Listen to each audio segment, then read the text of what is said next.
Sir 22 lakh बच्चे, रोज 18 घंटे की मेहनत, एक 3 घंटे का एग्जाम, लेकिन एक कैमरा फोन, व्हाट्सएप पर एक मैसेज, टेलीग्राम पर एक पीडीएफ, रात 2 बजे पेपर लीक, सब खत्म, स्टूडेंट की सारी मेहनत बर्बाद। Therefore, sir, I rise today to speak wholeheartedly in support of the students of India and to welcome the Public Examination Amendment Bill 2026. Sir, paper leak जैसी सीरियस बीमारी का परमानेंट इलाज करना होगा। जैसे कैंसर का इलाज क्रोसिन खिलाकर नहीं किया जा सकता, ठीक वैसे ही पेपर लीक जैसी प्रॉब्लम का इलाज मीडिया साउंड बाइट से नहीं बल्कि इंस्टीट्यूशनल सॉल्यूशन से होगा, जो आज हमारी सरकार इस बिल के माध्यम से करने जा रही है, by introducing India's first ever anti paper leak framework. सबसे पहले मैं नीट के स्टूडेंट्स को कुछ कहना चाहूंगा। आपका गुस्सा जस्टिफाइड है, आपकी पेन रियल है और आपको एग्जामिनेशन सिस्टम से जो कंप्लेंट है वो कंप्लेंट भी जेन्युइन है। Your voice matters. और जब आपने अपनी चिंता व्यक्त करी, अपना दर्द बताया, when you demanded, the honourable prime minister heard that demand, not just as a prime minister but also as a guardian, परिवार के मुखिया की तरह उस बात को सुना। Students demanded, government acted, historic decisions taken, systems changed.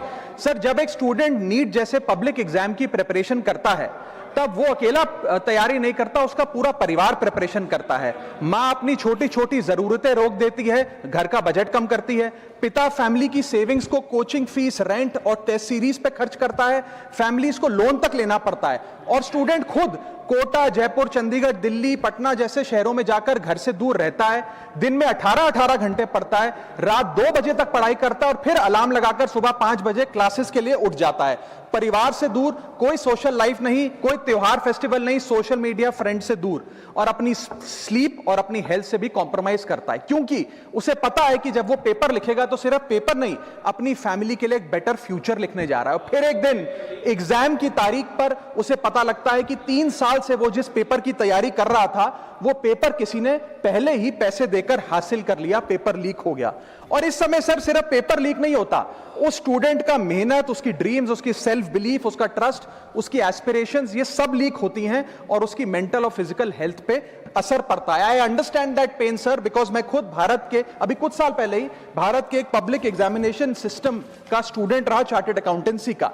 And sir, because I have spent enough time in this house critiquing the government, I have earned the right to say my next sentence with full conviction and sincerity कि जब बात students की आई, when it came to our students and the youth of India, the government heard, the government actioned and the government delivered. Students का feedback लिया, students की demands को honour किया और ये डेमोन्स्ट्रेट किया कि सरकार स्टूडेंट्स के साथ खड़ी है। जिस उम्मीद के साथ स्टूडेंट्स ने अपनी मांग प्राइम मिनिस्टर साहब के सामने रखी, उस चिंता को, उस दर्द को समझते हुए तमाम एक्शन लिए गए, तमाम स्टेप्स लिए गए, जैसे कि शॉर्ट टर्म और long term steps. Number 1, paper leak के बाद इमीडिएटली री एग्जाम कराया गया ताकि साल बर्बाद ना हो। जांच सीबीआई को सौंपी, एसआईटी का गठन हुआ, स्पेशल इन्वेस्टिगेशन टीम, जिसने 13 लोग मेन किंगपिन समेत गिरफ्तार किए। मात्र 75 दिन में, आज से 2 दिन पहले जब 75 दिन पूरे हुए जांच के, चार्जशीट भी फास्ट ट्रैक कोर्ट में दर्ज करा दी गई, जांच को महीनों सालों लटकाया नहीं।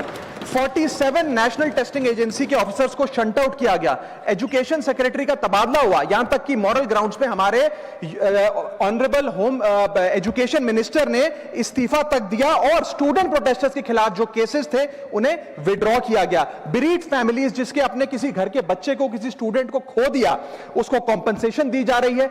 एग्जाम सिक्योरिटी प्रोटोकॉल्स को स्ट्रेंथन किया जा रहा है और अगली बार से यह नीट का पेपर ओएमआर शीट से नहीं बल्कि फुल्ली कंप्यूटर बेस्ड टेस्टिंग से कराया जाएगा ताकि remotest chance of paper leak भी एलिमिनेट कर दिया जाए। इसी के साथ साथ सरकार ने एक हाई पावर टास्क फोर्स का गठन किया है जो फर्दर रिफॉर्म्स अंडरटेक करेगी कि भारत के पब्लिक एग्जामिनेशन सिस्टम की इंटेग्रिटी को कैसे प्रिजर्व और प्रोटेक्ट किया जाए, और इसमें इंडिया के मोस्ट अक्लेम्ड एक्सपर्ट्स जैसे कि नंदन नीलकनी साहब को समिति में डाला गया है। इसी के साथ साथ डेटरेंस क्रिएट करने के लिए, अपराधी के मन में खौफ पैदा करने के लिए एक ऐसा कानून लेकर आज सरकार सदन में आई है जिसके पास होने के बाद कोई अपराधी सपने में भी यदि पेपर लीक करने का सोचेगा तो उसकी रूह कांप जाएगी।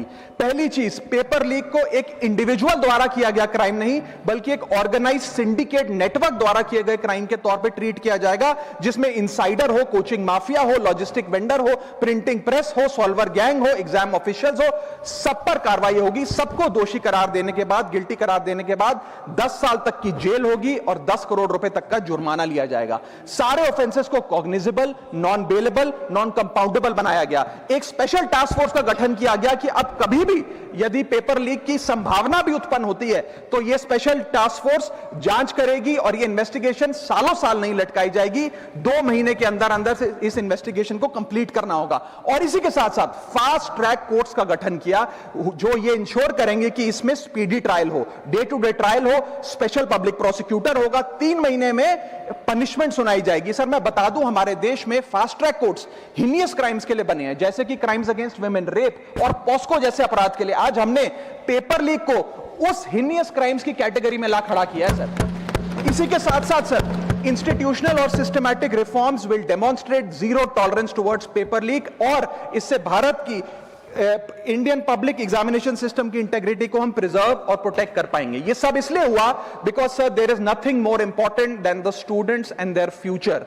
Sir their voices mattered, their voices were heard and systematic and systemic changes have been brought in. उनकी आवाज को, स्टूडेंट्स की आवाज को कोई पॉलिटिकल चैलेंज नहीं बल्कि एक परिवार की भीतर की चिंता की तरह समझकर, जैसे घर के बच्चे घर के बड़े से अपनी चिंता व्यक्त करते हैं, दर्द व्यक्त करते हैं, डिमांड्स रखते हैं, ठीक वैसे ही सरकार ने ये तमाम फीडबैक लेते हुए एक्शन लिया। Sir Benjamin Franklin American philosopher, statesman, diplomat रहे, उन्होंने कहा था well done is better than well said. सालों तक इस देश में पेपर लीक होता आया लेकिन सिर्फ डिस्कशन और सिर्फ साउंड बाइट हुई। आज एक्शन हो रहा है, सिस्टमैटिक रिफॉर्म्स आ रहे हैं और भारत का पहला एंटी पेपर लीक फ्रेमवर्क बनके तैयार है और आपके सामने है। सर इसी के साथ साथ पेपर लीक किसी एक पार्टी का, किसी एक सरकार का ऑफिसर या मिनिस्ट्री की देन नहीं है और ये कोई 2026 का फिनोमेना भी नहीं है। सर मैं बता दूं कि सर जब बात अकाउंटेबिलिटी की हो, मोरालिटी की हो, जवाबदेही की हो, तो इसलिए इससे जब बात अकाउंटेबिलिटी की हो, मोरालिटी की हो, जवाबदेही की हो, तो सर ये इससे तय नहीं होना चाहिए कि पेपर लीक कौन से राज्य में हुआ, कौन सी मिनिस्टर के अंडर हुआ, कौन सी पार्टी में हुआ, क्योंकि ये एक पैन इंडिया ऑर्गेनाइज्ड क्राइम है, क्रॉनिक डिजीज है। मैं ये बात इसलिए कह रहा हूं क्योंकि 19 जुलाई 2026 को, आज से मात्र 10 दिन पहले, पंजाब के अंदर एक फार्मेसी ऑफिसर रिक्रूटमेंट का एग्जाम हुआ। उसमें मैसिव इरेगुलरिटीज देखी गई, ब्लूटूथ डिवाइसेस के माध्यम से लाइव चीटिंग चल रही थी और चीटिंग सिंडिकेट वो चीटिंग फैसिलिटेट कराने के लिए 13 लाख रुपए का रेट चार्ज कर रहा था। यही नहीं सर, आम आदमी पार्टी की सरकार जब पंजाब में बनी तब से अभी तक नायब तहसीलदार के एग्जाम में इरेगुलरिटीज देखी गई और लार्ज स्केल चीटिंग हुई। पंजाब स्टेट एजुकेशन बोर्ड में 12वीं क्लास का इंग्लिश का पेपर लीक हुआ, पीएसटीईटी स्कूल टीचर रिक्रूटमेंट का एग्जाम का पेपर लीक हुआ, पीएसएसबी के ग्रुप ऑफिसर के रिक्रूटमेंट का एग्जाम लीक हुआ, एग्रीकल्चरल डेवलपमेंट ऑफिसर के रिक्रूटमेंट का एग्जाम लीक हुआ और एक्साइज और टैक्सेशन इंस्पेक्टर की रिक्रूटमेंट की मेरिट की लिस्ट जब आई तो उसमें फर्जी नाम डाल के जारी कर दिया गया। सर मैं आ रहा हूं, अब मैं कांग्रेस पे आ रहा हूं। आप कांग्रेस का सुनिए सर, ये मेरा समय खराब कर रहे हैं। आप बोले सर, जब सर कांग्रेस की कर्नाटक में सरकार है, इसी साल जनवरी 2026 में एसएसएलसी का पेपर हुआ।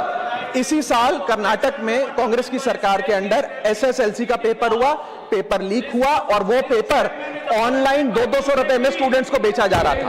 हिमाचल प्रदेश में HP state selection commission recruitment exam का पेपर कांग्रेस के कार्यकाल में लीक हुआ। अब आप सुनिए सबसे चौंका देने वाली घटना, सर सबसे शॉकिंग और सैड बात यह है कि 2016 में कर्नाटक में जब कांग्रेस की सरकार थी तब वहां पे 12वीं कक्षा का प्री यूनिवर्सिटी कॉलेज का 12th का केमिस्ट्री का पेपर लीक हुआ। ये क्लासरूम का पेपर नहीं था सर, ये स्टेट बोर्ड एग्जाम था।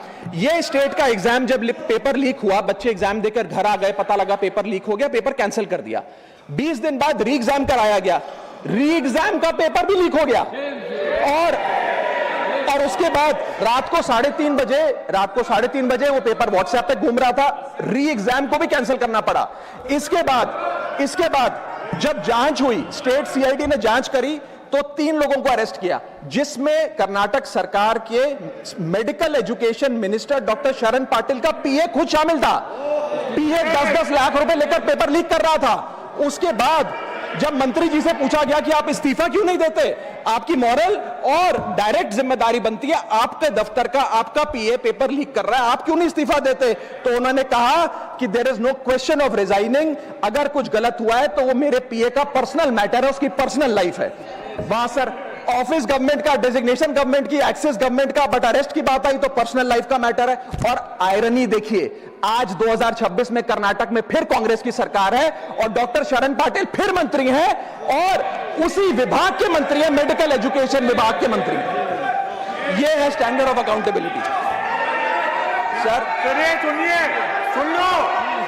उसी के साथ साथ 2004 से 2014 के बीच में जब यूपीए की सरकार थी तो कांग्रेस के कार्यकाल में दर्जनों एग्जाम्पल हैं, डॉक्यूमेंटेड एग्जाम्पल हैं पेपर लीक के सर, जिसमें मुख्य तौर पर AIIMS post graduate medical entrance exam 2006 में लीक हुआ, रेलवे रिक्रूटमेंट बोर्ड का एग्जाम 2009 का लीक हुआ, all India engineering entrance exam 2011 UPA के कार्यकाल में लीक हुआ और SSC combined graduate level exam 2013 leak हुआ। सर इस पीरियड में उस समय की यूपीए सरकार ने क्या किया? कोई अकाउंटेबिलिटी एस्टैब्लिश करी, कोई एग्जाम सिक्योरिटी आर्किटेक्चर को ओवरऑल करने के लिए कोई कानून लाए, कोई dedicated anti paper leak law लाए? कुछ नहीं लाए। सर मैं एक बात कहना चाहता हूं, सर पॉलिटिकल मेमोरी सिलेक्टिव हो सकती है, पब्लिक रिकॉर्ड सिलेक्टिव नहीं हो सकता। अगर नेशनल